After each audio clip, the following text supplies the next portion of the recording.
Hi everyone, आपका बहुत बहुत स्वागत है मेरे चैनल पर कहानी वाला स्वप्निल।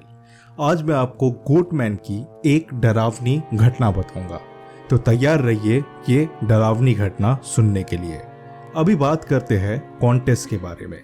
हमारे पिछले कुछ वीडियो में कॉन्टेस्ट नहीं रखा था, पर अब मैं फिर से ये कॉन्टेस्ट शुरू करने वाला हूँ इस वीडियो के साथ। हमारे इस वीडियो के कॉन्टेस्ट का सवाल इस वीडियो के एंड में रहेगा, तो वीडियो को पूरा ज़रूर सुनिएगा।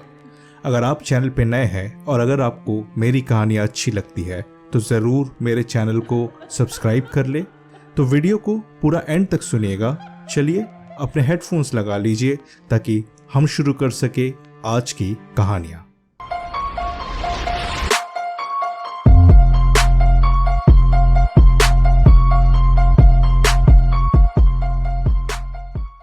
मेरा नाम क्रिस है और ये मेरा सच्चा अनुभव है एक गोटमैन के साथ। पहले मैं सोच रहा था कि ये घटना मैं किसी के साथ बांटूं या नहीं, पर जब मैंने इंटरनेट पे इतने सारे लोगों का अनुभव देखा तो मैंने भी सोचा क्यों ना मैं अपने साथ हुई इस हादसे को लोगों के सामने लाऊं। शायद इससे कुछ लोगों की जान बच सके। साल था 2007 और मैं अपने कुछ दोस्तों के साथ कैंपिंग कर रहा था। मेरी उम्र उस वक्त थी लगभग 16 साल और मेरे बाकी के दोस्त भी 16 से 18 साल के बीच के थे। हमने जहां कैंपिंग करने का सोचा था वो जगह जंगल में ही थी, मगर मेरे ही एक दोस्त के घर के करीब। वैसे मुझे कोई भी बुरा नशा करने की आदत नहीं थी, क्योंकि मेरे चारों तरफ मेरे कई दोस्त बुरा नशा करते थे और मैं इसके बिल्कुल ही खिलाफ था और कोई भी नशा नहीं करता था। वैसे उस दिन हमारे किसी भी दोस्त ने कुछ बुरे नशे की चीज अपने साथ नहीं लाई थी। हमने 3 अलग अलग टेंट लगाए थे और तीनों टेंट के बीच में हमने बॉनफायर जला के रखी थी। हमारा इरादा था यहाँ पे कुछ नहीं तो 4 से 5 दिन बिताने का। हमारी गर्मी की छुट्टियां चल रही थी और हमारा स्कूल नहीं था, तो ज्यादा वक्त यहाँ बिताने में हमारा कुछ भी नुकसान नहीं हो रहा था। हम सब वहां बैठ के फायर में चिकन रोस्ट कर रहे थे और मेरे बाकी के दोस्त बियर पी रहे थे, सिवाय मेरे। मैंने जैसे कहा कि मुझे किसी भी तरह का नशा करने की आदत नहीं है। सूरज अब ढल रहा था और धीरे धीरे अंधेरा होते जा रहा था। जैसे जैसे मेरे दोस्त एक के बाद एक बियर पी रहे थे तो हल्ला और भी ज्यादा बढ़े जा रहा था। लगभग शाम के 7 बजे हमें आसपास की झाड़ियों से किसी तरह की हलचल की आवाज आती है और तभी मेरे ही किसी दोस्त ने एक बियर की बोतल वहां पे फेंक मारी।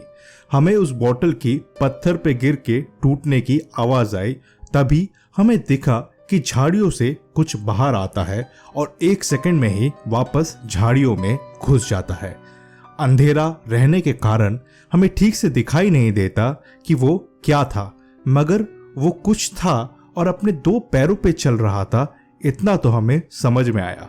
हमें लगा आसपास या तो कुछ और भी लोग कैंपिंग कर रहे होंगे या फिर ये कोई पागल होगा जो जंगल में घूम रहा है। पर सब अब जरा सतर्क हो गए थे कि पता नहीं ये कौन है और शायद ये हम पे हमला भी करने की कोशिश करे। रात को हम सब अपने अपने टेंट्स में सो रहे थे।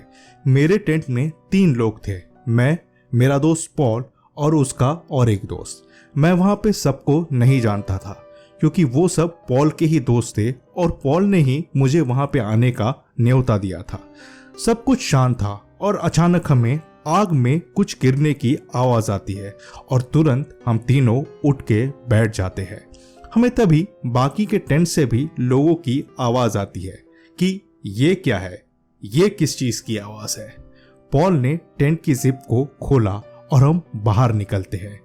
हमने सोने के पहले बॉनफायर को बंद कर दिया था, पर अब आग बहुत ही तेजी से जल रही थी। हमें ये लगा किसी ने जरूर आग को और भी भड़काया होगा उसमें पेट्रोल डाल के, जो कि हम लाए थे आग जलाने के लिए। मगर हमें तो ऐसी कोई भी आवाज नहीं आई कि कोई बाहर आके पेट्रोल डाल रहा होगा। हमें किसी की भी कदमों की भी आवाज नहीं आई या फिर लाइटर या मैचस्टिक जलाने की आवाज नहीं आई थी। तभी अचानक एक बहुत ही गंदी बदबू आने लगी और वहां के पूरी हवा में एक गंदी बदबू फैल गई। वैसे मेरी नाक बंद थी सर्दी के लिए, तो मुझे तो कोई बदबू नहीं आई, मगर मैंने देखा सारे लड़के अपनी नाक बंद करके खड़े हैं। हम सब थोड़ा डरे हुए थे और अब सोच रहे थे कि क्या हमें वापस चले जाना चाहिए, पर फिर सबने तय किया कि हम इतने लड़के हैं तो डरने की क्या बात है। और फिर एक लड़के ने कहा कि उसके पास एक चाकू भी है और अगर ज़रूरत पड़े तो उसका इस्तेमाल भी किया जा सकता है। हम सो जाते हैं और फिर रात भर कुछ नहीं होता। अगले दिन यानी दूसरे दिन भी कुछ नहीं होता और हम सो जाते हैं। सुबह के 4 बजे हम सब सो रहे थे कि तभी हमारे टेंट के पीछे से कुछ आवाजें आती है और हम सब की नींद खुल जाती है। पॉल तभी सबको चुप रहने कहता है और आवाज सुनने के लिए कहता है। हमें किसी तरह की आवाज आ रही थी, पर ये किस जानवर की आवाज थी वो हमें समझ नहीं आया। हम सब अपने टेंट से बाहर आते हैं और खड़े हो जाते हैं। तभी पॉल बाकी के टेंट से लोगों को बाहर आने कहता है और सारे 13 लड़के अब अपने टेंट्स के बाहर आके खड़े हुए थे। वो आवाजें हमें जंगल से हमारे कैंप की तरफ आते हुए सुनाई दे रही थी। हमें समझ आ रहा था कि वो आवाज जो कुछ भी कर रहा है वो धीरे धीरे कैंप की तरफ ही आ रहा है। वो आवाज हमारे कैंप के बाहर आके ही रुक जाती है और तभी हमें चारों तरफ से एक अजीब सी आवाज आने लगती है, ऐसे जैसे हमारे चारों तरफ से एक आवाज आ रही थी। तभी हम में से एक लड़का बेन चलते हुए पेड़ों के पास जाता है और पूछता है, कौन है वहां? जवाब दो। और कुछ देर के लिए वहां पे रुक के किसी जवाब का इंतजार करता है, पर कोई जवाब नहीं आता है। तभी बेन वापस हमारे पास आके खड़ा हो जाता है और हमें जंगल से एक आवाज सुनाई देती है, कौन है वहां? जवाब दो। ये वही शब्द थे जो बेन ने पूछे थे, मगर ये आवाज बेन की नहीं थी। हमें ऐसा लगा जैसे कि कोई बेन की नकल करने की कोशिश कर रहा है। हमें बार बार ये शब्द सुनाई दिए और हमें समझ में आ रहा था कि अब वो आवाज या वो शब्द जो भी निकाल रहा है वो धीरे धीरे वापस जंगल में जा रहा है। कौन है वहां? जवाब दो। कौन है वहां? जवाब दो। हम सब अपने अपने टेंट में वापस चले जाते हैं, पर रात भर नींद किसी को भी नहीं आती है। अगले दिन एक लड़का अपने घर चला जाता है क्योंकि उसको घर से कोई सामान लाना था। वो लड़का थोड़ी देर बाद वापस आता है एक गन के साथ। वो कहता है, अगर आज रात कुछ भी आता है तो हम उस पे गोली चला देंगे। शाम के 7 बजे हम सब बॉनफायर के सामने बैठे हुए थे और तभी हम में से एक लड़का खड़ा होता है जो कि बहुत ही ज्यादा डरा हुआ था। वो कहता है, कल रात को जब सब वो आवाज सुन रहे थे और जब वो आवाजें हमें सुनाई दे रही थी, तब उसने गिना था कि कैंप में 13 के बजाय 14 लोग हैं। ये सुन के हम सब शॉक्ड हो जाते हैं क्योंकि कैंपिंग करने के लिए हम 13 लोग ही आए हुए थे, ना कि 14। तभी हम सब बहुत ज्यादा घबरा जाते हैं। बेन कहता है कि वो अपने घर जाके अपने पापा को भी यहाँ ले आएगा क्योंकि उनके पास भी गन है और एक बड़े इंसान के होने से हम सबको भी जरा अच्छा लगता। बेन के साथ एक दूसरा लड़का भी जाता है और उस दौरान मैं और पॉल बात कर रहे थे कि हमें यहाँ से निकल जाना चाहिए क्योंकि अब सारी चीजें बहुत ही डरावनी होती जा रही है। हम बातें ही कर रहे थे कि हमें दूर जंगल के पेड़ों के बीच में बेन खड़े हुए दिखाई देता है। बेन की ब्लू हुडी और ब्लू जीन्स हमें दूर से ही दिखाई दे रही थी, मगर वो पेड़ों के बीच चुपचाप खड़ा था और हमारे ही तरफ देख रहा था। हमने सोचा, क्या बेन इतनी जल्दी वापस आ गया है अपने पापा के साथ? और अगर आ भी गया है तो वो वहां ऐसे क्यों खड़ा है और हमें देख क्यों रहा है? उसके घर जाने में लगभग 25 मिनट लगने चाहिए, यानी आने जाने में कुछ नहीं तो 1 घंटा हो जाना चाहिए, मगर वो 10 मिनट बाद ही हमें वहां खड़े हुए दिखाई देता है। और वो दूसरा लड़का जो बेन के साथ गया था वो भी कहीं बेन के आसपास दिखाई नहीं दे रहा है। सब लोगों ने ही बेन को देख लिया था और सब थोड़ा घबरा जाते हैं उसे देखकर, और कई लोग उसे चिल्ला के पूछते हैं, बेन तुम वहां क्या कर रहे हो, घर नहीं जाओगे क्या? बेन कोई भी जवाब नहीं देता है और हमें देखते ही रहता है, और हम देखते हैं वो धीरे धीरे वापस जंगल में घुस जाता है। अब हम सभी बहुत ही ज्यादा डर चुके थे और मैं भी बहुत ज्यादा डरा हुआ था। हम सब ने कहा कि सब लोग अभी एक ही टेंट में घुस के बैठते हैं और इंतजार करते हैं कि आगे क्या होगा। थोड़ी देर में बेन, उसके पापा और वो दूसरा लड़का वापस आते हैं। बेन अपने पापा को अभी तक हुई सारी घटनाएं बताता है और बेन के पापा जंगल में जाते हैं अपनी राइफल लेके और थोड़ी देर में वापस आते हैं। बेन के पापा कहते हैं, जब वो जंगल में पेड़ों के बीच घूम रहे थे तो उन्हें ऐसा लगा कि जैसे जंगल में कोई तो है जो उन्हें देख रहा है और उनकी हर हरकत पे नजर रख रहा है। तभी पॉल बेन के पापा को बताता है कि कैसे थोड़ी देर पहले हमने एक बेन को यानी दूसरे बेन को जंगल में देखा था पेड़ों के बीच खड़े हुए, और वो कैसे हमें देखे जा रहा था और बिना कुछ कहे वापस चुपचाप पेड़ों के बीच घुस जाता है और गायब हो जाता है। बेन के पापा वहां पे जाके देखते हैं मगर वहां भी कुछ नहीं होता है और वो वापस हमारे पास आ जाते हैं। बेन के पापा कहते हैं कि वो यहाँ रहने को तैयार है मगर गन उनके पास ही रहेगी, क्योंकि वो किसी भी बच्चे के हाथ में गन देने को तैयार नहीं थे। बेन के पापा रात को बेन के ही टेंट में सोते हैं। आज तीसरी रात थी और सच बताओ तो सारे लड़के बहुत ही ज्यादा डरे हुए थे और बस अपने घर वापस जाना चाहते थे। पॉल हमारे टेंट में था और बहुत डरा हुआ दिख रहा था। पॉल मुझे बताता है कि जब हम सब बेन के पापा के साथ बात कर रहे थे तो उसने जंगल में किसी चीज को देखा था। उसने कहा वो चीज बहुत तेजी से एक जगह से दूसरी जगह जा रही थी और जैसे कूदते हुए जा रही थी। लगभग रात के 2 बज रहे थे और मैं पॉल के साथ बात ही कर रहा था कि हमें फिर से एक आवाज सुनाई देती है, कौन है वहां, जवाब दो। ये बिल्कुल वही था जो बेन ने कहा था और हमें वापस जंगल से यही चीज सुनाई दी थी। बेन के पापा भी उठ जाते हैं और बाहर आके उसी दिशा में गोली चलाते हैं। गोली चलाने की आवाज बहुत ही जोर से थी और ठीक उसके बाद ही हमें जंगल से एक भारी आवाज में कुछ सुनाई देता है। वो क्या कह रहा था वो तो हमें समझ नहीं आया, मगर जैसे किसी अलग भाषा में ही कोई मंत्र पढ़ रहा था। फिर बेन के पापा ने एक गोली चलाई और इस बार मुझे दिखाई दिया वो किस पे गोली चला रहे थे।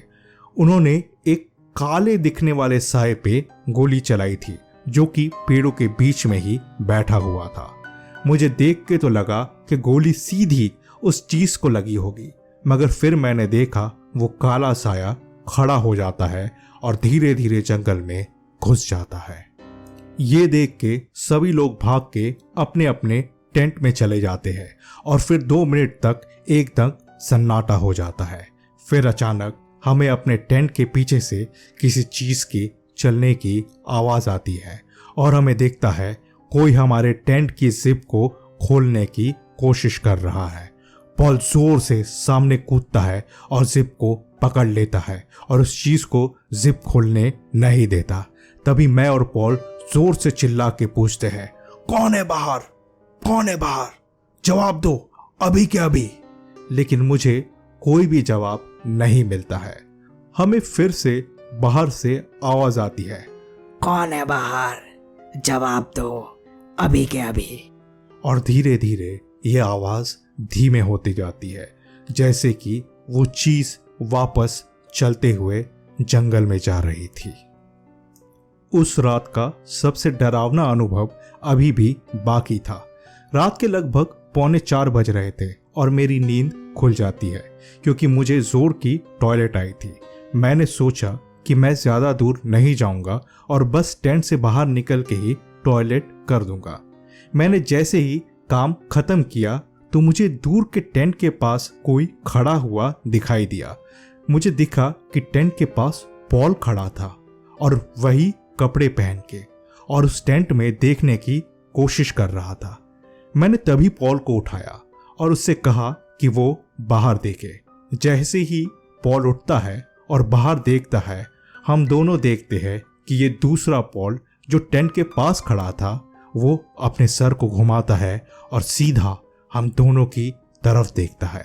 हमारी तो सांसें ही जैसे रुक जाती है और हम कूद के वापस टेंट में घुस जाते हैं और जिप को बंद कर लेते हैं।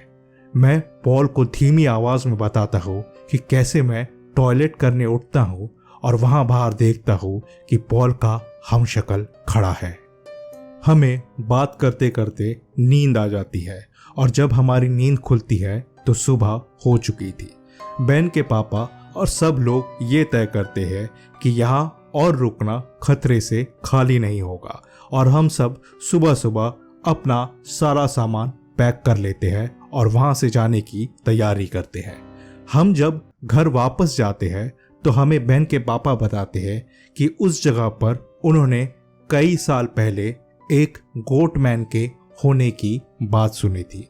हमारे साथ जो भी घटनाएं हुई थी ये सुन के उसके पापा को यकीन था ये हो ना हो एक गोटमैन ही होगा जिसके बारे में सालों पहले उन्होंने सुना था।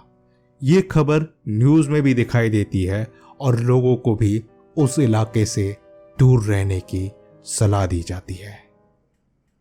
तो दोस्तों, कैसी लगी आपको गोटमैन की ये कहानी? मुझे कमेंट करके ज़रूर बताएं। दोस्तों, आप मुझे नए नए आइडियाज़ भी दे सकते हैं कि आपको किस तरह के वीडियोस और कैसी कहानियाँ पसंद है और क्या आप सुनना चाहते हैं, ताकि मैं वैसे वीडियोस और वैसी ही कहानियाँ आपके लिए ला सकूँ। कहानियों को ज़रूर अपने दोस्तों के साथ भी शेयर करें ताकि हमारी रीच थोड़ी और बढ़े और मुझे भी ये कहानियाँ बनाते रहने का मोटिवेशन आए। आज के वीडियो में मैं एक कॉन्टेस्ट भी रखना चाहता हूँ और जिसने इस सवाल का सबसे पहले जवाब दे दिया, मैं अपने अगले वीडियो की शुरुआत में उस सब्सक्राइबर को एक शाउट आउट दूंगा। आज के वीडियो का सवाल है कि आज की कहानी में क्रिस के दोस्त का नाम क्या था जो उसे इस ट्रिप पे लेके आता है। तो जल्दी से जवाब को कमेंट करिए और अगले वीडियो के लिए मैं आपको एक शाउट आउट दूंगा। अगर आप चाहते हैं कि आपकी किसी कहानी को मैं अपनी आवाज़ दूं, तो डिस्क्रिप्शन में दिए गए ईमेल एड्रेस पर मुझे अपनी कहानी ज़रूर भेजें। आप मुझे इंस्टाग्राम पर भी फॉलो कर सकते हैं और चाहे तो वहाँ पर भी मुझे अपनी कहानी भेज सकते हैं। मेरी आईडी है कहानी वाला स्वप्निल। और आपको मेरे ये वीडियोज़ अच्छे लगते हैं तो ज़रूर मेरे चैनल को सब्सक्राइब करें और नोटिफिकेशन बेल को भी दबा दें ताकि मेरी हर वीडियो की नोटिफिकेशन आपको सबसे पहले मिले। मिलते हैं अगली बार कुछ नई कहानियों, कुछ नए किस्सों के साथ। तब तक के लिए आप सभी अपना ध्यान रखें।